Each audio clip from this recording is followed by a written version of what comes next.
Thank you for joining me today in this devotion. It is a strange and unusual time with our separated lives, and yet with the gift of technology being able to be present with one another. There will come a time when we will tell the stories of 2020 and the coronavirus and the stay at home orders and all that has happened. Our stories have a way of help to make sense of our world, to make sense of life. Our stories tell of difficulties and challenges met and faced. They tell of what we've learned, of mistakes we've made and how we've grown, of new possibilities, and of what it's like to live with uh, incompleteness and uncertainty. The other thing about our stories is that they intersect and they overlap with one another.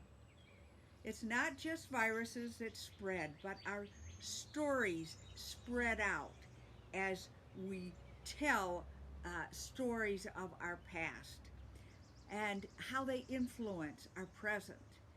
And these same stories help us shape how we will move into the future. This week is Holy Week. This is Holy Saturday.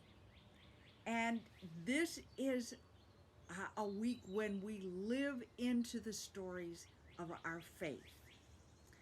We've heard the stories of Palm Sunday, Jesus entering Jerusalem and facing this difficult week. The story of friends sharing a meal that would be passed down through generations and shared by you and I. The stories of selfish betrayal and the story of the crucifixion, and this time the crowds aren't shouting Hosanna, they're shouting crucify him. But most of all, it is the story of the resurrection. It is the story of new beginnings and new possibilities. It is the story of our faith.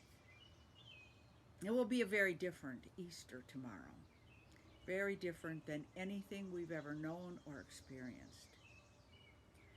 Several weeks ago, one of the other pastors, Reverend Tom Schumann, a pastor here in our presbytery, wrote a poem.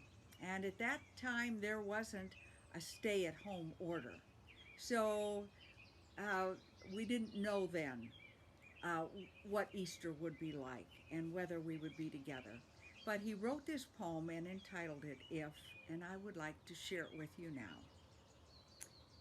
If it should happen, and it well could, I will miss the lilies, the brass, the music, the voices joined in swelling song.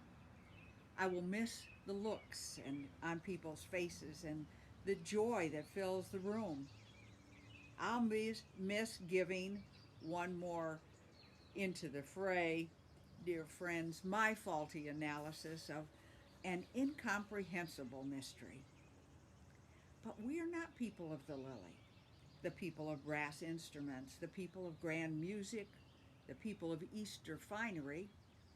We are the people of the empty tomb, the people who find empty clothes on a shelf, the people who find our fears emptied out on the ground by the hands of grace, who brought our friend the bright sunlight of resurrection.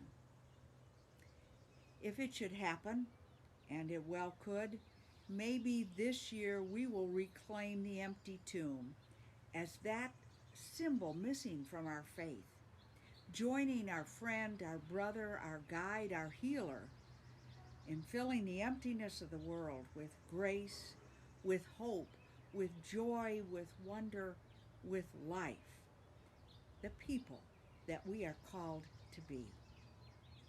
May it be so for you and for me.